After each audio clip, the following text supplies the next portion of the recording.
যে মার্শাল ইতিমধ্যেই বিধানসভার স্পিকারের পক্ষ থেকে দাবি করা হয়েছে তাদের 14 জন আহত এবং তাদের ছবি প্রকাশ করা হয়েছে। অন্যদিকে বিজেপির পক্ষ থেকে দাবি করা হচ্ছে এর আগে সম্প্রতিকালে এইভাবে চশমা ভাঙচুর শঙ্কর ঘোষ বলেছে তার চশমা ভেঙে দিয়েছে। এটা নিয়ে বিস্তারিত হয়ে কি বলবেন?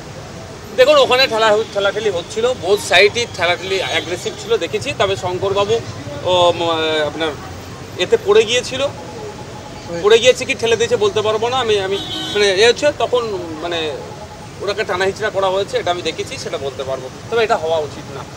আমি এতটুকুই বলবো, বিরোধীদের সবথেকে স্ট্রং জোন হচ্ছে ইনসাইড অফ অগস্ট হাউস। এখানে যদি বিরোধীদের সাথে এই আচরণ হয়ে যায় তাহলে বাইরে আমাদের সাথে কী হচ্ছে বুঝতে পারছেন? এটা হওয়া নয়, মানে বাস্তবিক বলছি, এটা খুবই লজ্জাজনক ঘটনা আজকে পশ্চিমবাংলার ইতিহাসে, ভারতবর্ষের রাজনীতিতে হলো।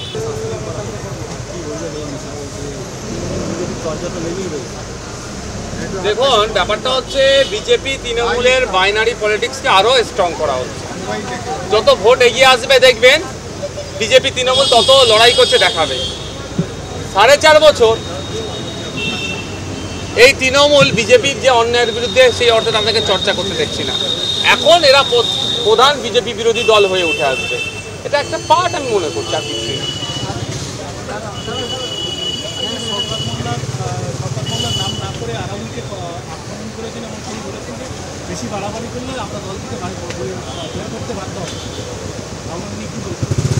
দেখুন, ভাঙন নিয়ে নতুন কিছু বলার আমার জায়গা নাই, এতটুকুই বলবো 2021 সালে আমরা যখন নির্বাচনে অংশগ্রহণ করেছিলাম অনেক ভুল বুঝিয়েছিল।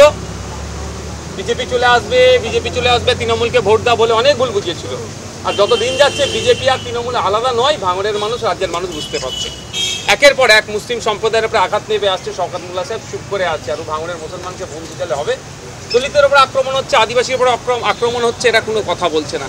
এটা ভালো করে বুঝে নিয়েছে শওকত সাহেবদেরকে ভাঙড়ের মানুষ, রাজ্যের মানুষ জবাব দেবে। সুতরাং সেখানে আরাবুল বা অন্য কেউ ফ্যাক্টর নয়। উপনির্বাচনে ভাইজান আবার তৃণমূল জয়ী হলেন এবং বিজেপি বা আরও যারা বিরোধী দলেরা আছে তারা কি সত্যিকারের অর্থে তৃণমূলকে পরাজিত করার চিন্তা ভাবনা আছে? এটা আগে জানে তাদের কাছ থেকে।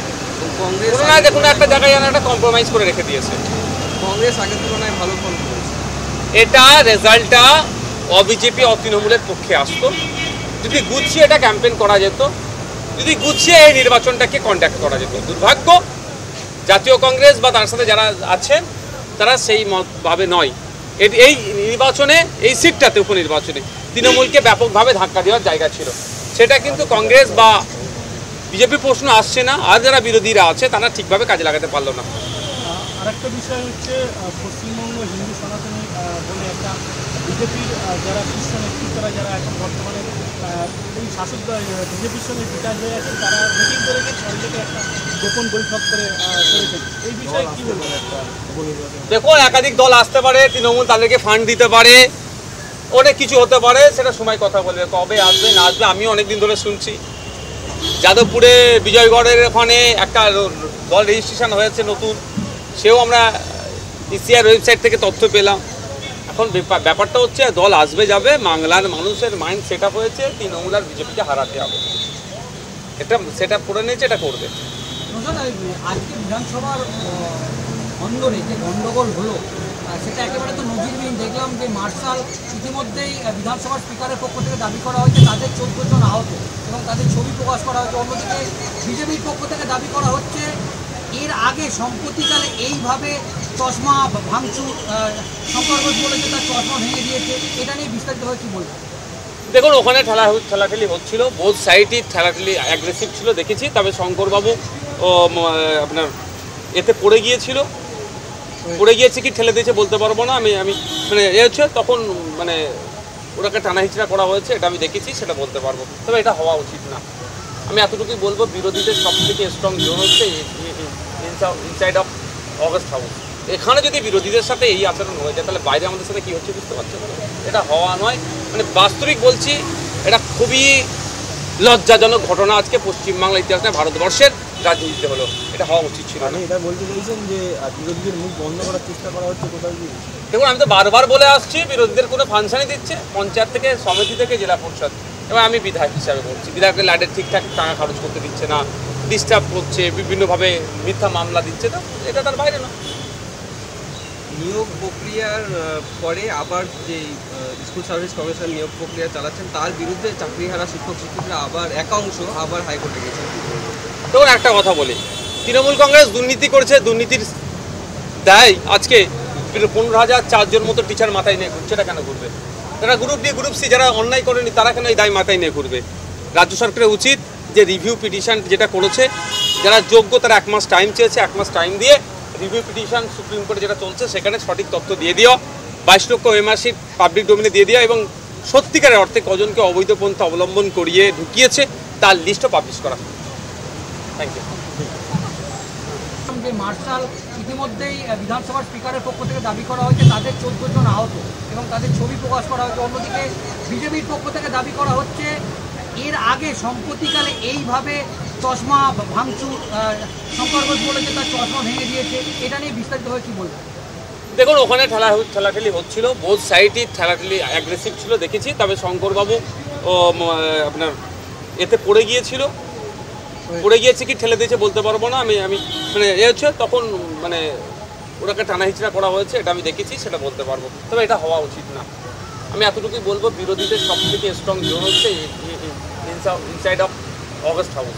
এখানে যদি বিরোধীদের সাথে এই আচরণ হয়ে যায় তাহলে বাইরে আমাদের সাথে কী হচ্ছে বুঝতে পারছে না। এটা হওয়া নয়, মানে বাস্তবিক বলছি, এটা খুবই লজ্জাজনক ঘটনা আজকে পশ্চিমবাংলার ইতিহাসে ভারতবর্ষের রাজনীতিতে হলো।